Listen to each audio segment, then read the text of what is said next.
Good morning विद्यार्थी मित्रों। So last लेक्चरनी अंदर आपणे रुथरफोर्डनो परमाणवीय नमूनो जोयो हतो, कम्प्लीट कर्यो हतो, बराबर। आजे आपणे शीखवाना छीए तेनी खामीओ, बराबर। तो आपणे जोईए के रुथरफोर्डना मॉडलनी खामीओ।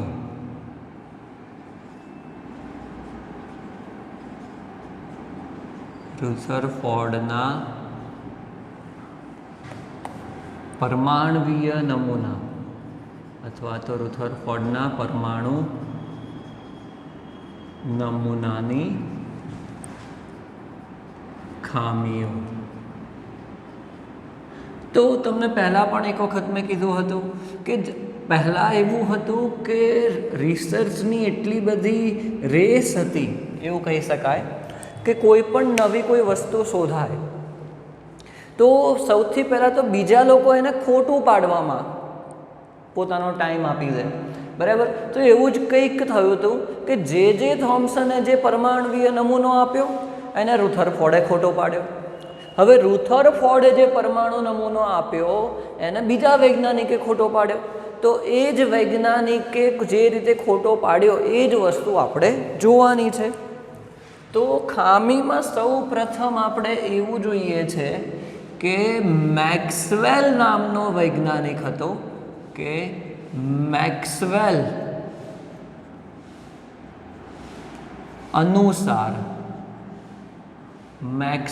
अनुसार आपणे जोईए मैक्सवेले एवुं कीधुं के ज्यारे कोई वीज भारित कण, ज्यारे कोई वीज भारित कण बीजा वीज भारित कणना क्षेत्रमांथी पसार थाय छे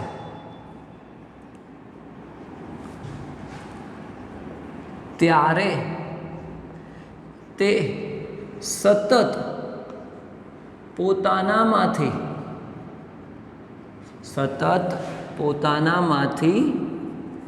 ऊर्जा उत्पन्न करे छे,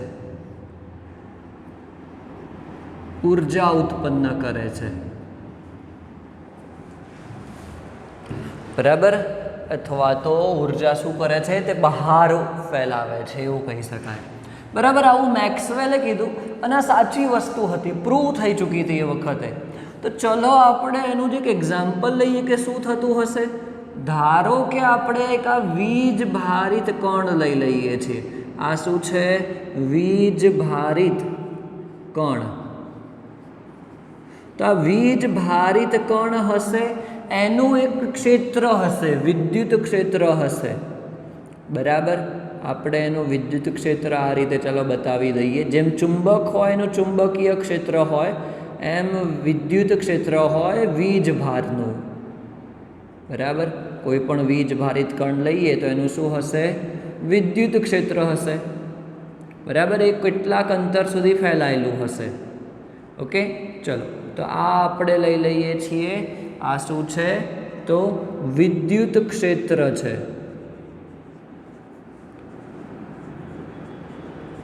बराबर। तो हवे एक बीजो वीज भारित कण अहींया आपणे लईए छीए। आ पण शुं छे? तो वीज भारित कण छे।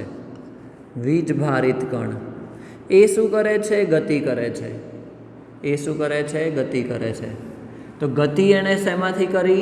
तो एक वीज भारित कणना क्षेत्रमांथी, एना विद्युत क्षेत्रमांथी गति करी। तो ज्यां सुधी ए विद्युत क्षेत्रमांथी पसार थतो हशे तो ए पोतानामांथी सतत शुं करशे? ऊर्जा उत्पन्न करशे। शुं करशे? ऊर्जा उत्पन्न करशे, बराबर। ए शुं करशे? ऊर्जा उत्पन्न करे छे, ऊर्जा बहार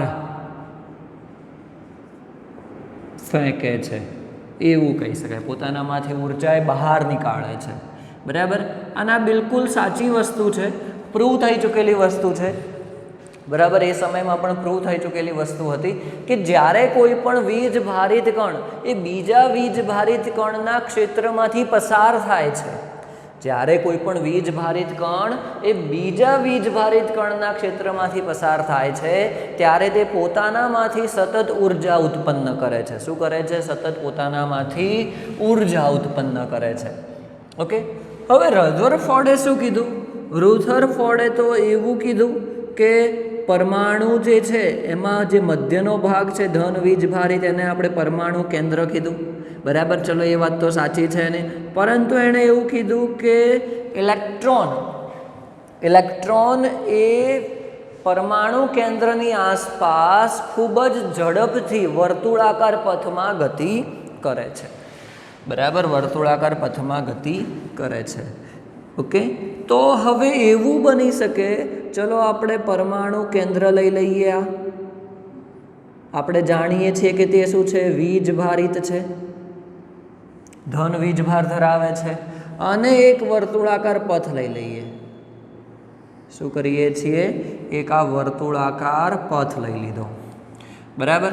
તો હવે મેક્સવેલ અનુસાર આપણે ઇલેક્ટ્રોન લઈ લઈએ,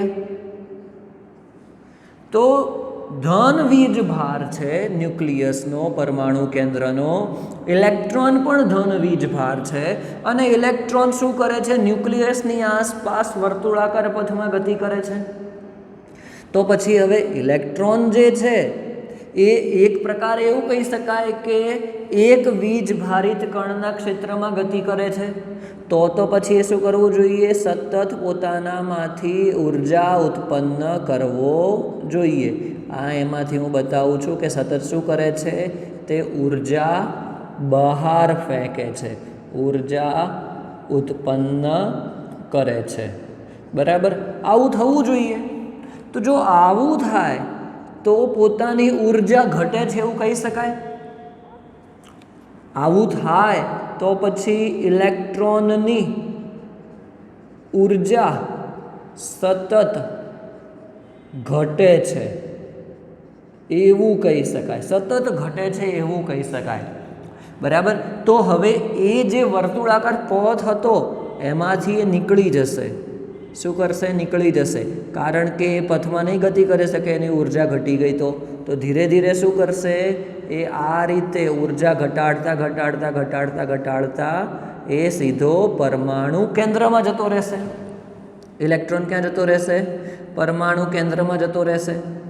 હવે રુથરફોર્ડના આધારે તો આવું થવું જોઈએ, કેમ કે મેક્સવેલ સાચો છે, પરંતુ એવું થતું નથી. તો જ્યારે રુથરફોર્ડના સામે મેક્સવેલે પોતાનું આ વાક્ય આપ્યું, પોતાનો આ પોઈન્ટ આપ્યો, તો રુથરફોર્ડ એને ડિફેન્ડ જ ના કરી શક્યો. એની સામે એને કંઈ કહેવા માટે કંઈ રહ્યું જ નહીં. એની એક ખામી થઈ ગઈ આ કે રુથરફોર્ડનો જે મોડેલ છે એ આ વસ્તુ મેક્સવેલે જે કીધી એ સમજાવી શકતો નથી, બરાબર. તો આપણે એના વિશે એવું લખીએ અહીંયા કે ઇલેક્ટ્રોન એક વીજભારિત કણ છે, વીજભારિત કણ છે. તે જ્યારે તો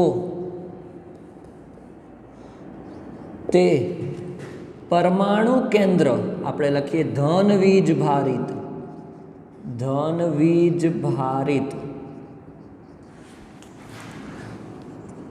પરમાણુ કેન્દ્ર ની આસપાસ વર્તુળાકાર પથમાં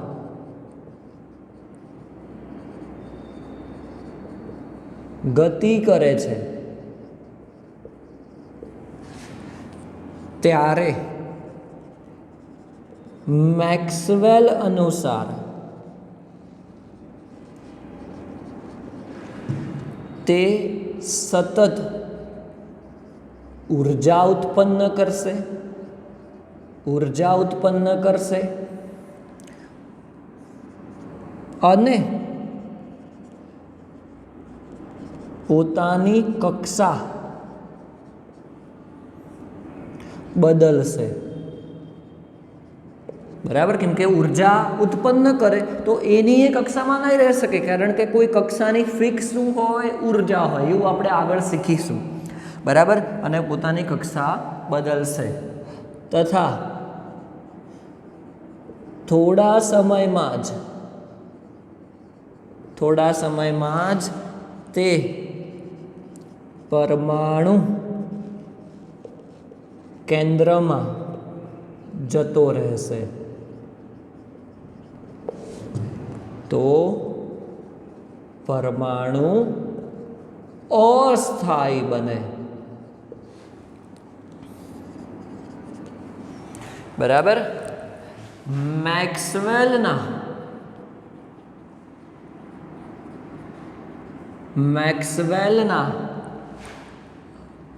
આ વિધાનને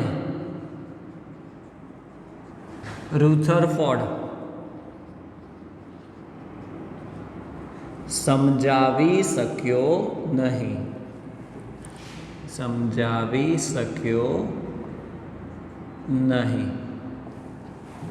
બરાબર, રુથરફોર્ડે જે કીધું, બરાબર, આના અનુસાર ને પછી મેક્સવેલે જે કીધું, તો મેક્સવેલના વિધાનને રુથરફોર્ડ સમજાવી શક્યો નહીં. તો શું થઈ ગઈ, એની એક આ ખામી થઈ ગઈ. બીજી ખામી એવી છે, ચલો તમે રેનબો જોયેલો હશે, મેઘધનુષ્ય આપણે કહીએ, તો તમે કદી એવું જોયું છે કે મેઘધનુષ્યમાં અલગ અલગ રંગો છે, તો બે રંગો વચ્ચે ખાલી જગ્યા પડી ગઈ હોય, એક બ્લેન્ક આવી ગયો હોય. બરાબર, આ જે મેઘધનુષ્ય છે એને સાયન્સની, કેમેસ્ટ્રીની લેંગ્વેજમાં વર્ણપટ કહેવામાં આવે. શું કહેવામાં આવે? વર્ણપટ કહેવામાં આવે. એ પ્રકાશનો વર્ણપટ છે એવું કહી શકાય. બરાબર, જે દ્રશ્યમાન પ્રકાશનો વર્ણપટ એવું કહી શકાય, જે આપણે મેઘધનુષ્ય કહીએ છીએ. અલગ અલગ જાનીવાલી પીનારા રંગો કહીએ છીએ. તો જાનીવાલી પીનારા રંગ જે પણ છે, તો પીળો રંગ અને નારંગી રંગ છે, ધારો કે એની વચ્ચે કોઈ બ્લેન્ક તો હોતો નથી, તો એવા વર્ણપટને આપણે સતત વર્ણપટ કહીએ, કે જેમાં કોઈ પણ જગ્યાએ વચ્ચે બ્લેન્ક, ખાલી જગ્યા આવતી નથી. બરાબર, તો હવે એવો વર્ણપટ આપણે કોઈ પણ પરમાણુનો લઈ શકીએ. આપણે આગળ આના પછીના ટોપિકમાં એ જ વસ્તુ શીખવાની છે આગળ, પણ એની ખામી અહીંયા આ રીતની આવે છે. તો આપણે અત્યારે જોઈએ છીએ કે એવો વર્ણપટ જેવો દ્રશ્યમાન પ્રકાશનો હતો જાનીવાલી પીનારા, એવો જ વર્ણપટ અલગ અલગ પરમાણુનો હોઈ શકે. તો એ જ રીતે જો હાઇડ્રોજન પરમાણુ લઈએ, તો હાઇડ્રોજન વર્ણપટ જે છે એ સતત નથી, અસતત છે, ડિસકન્ટિન્યુઅસ છે એવું કહી શકીએ. તો રુથરફોર્ડ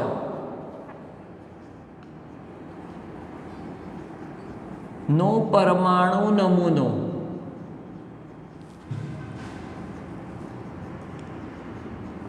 હાઇડ્રોજનના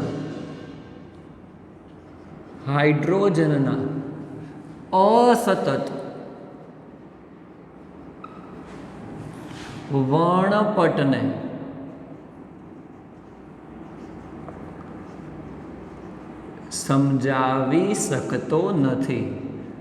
વર્ણપટને સમજાવી શકતો નથી. બરાબર, આ શું થઈ ગયું? તો રુથરફોર્ડની ખામીઓ થઈ ગઈ.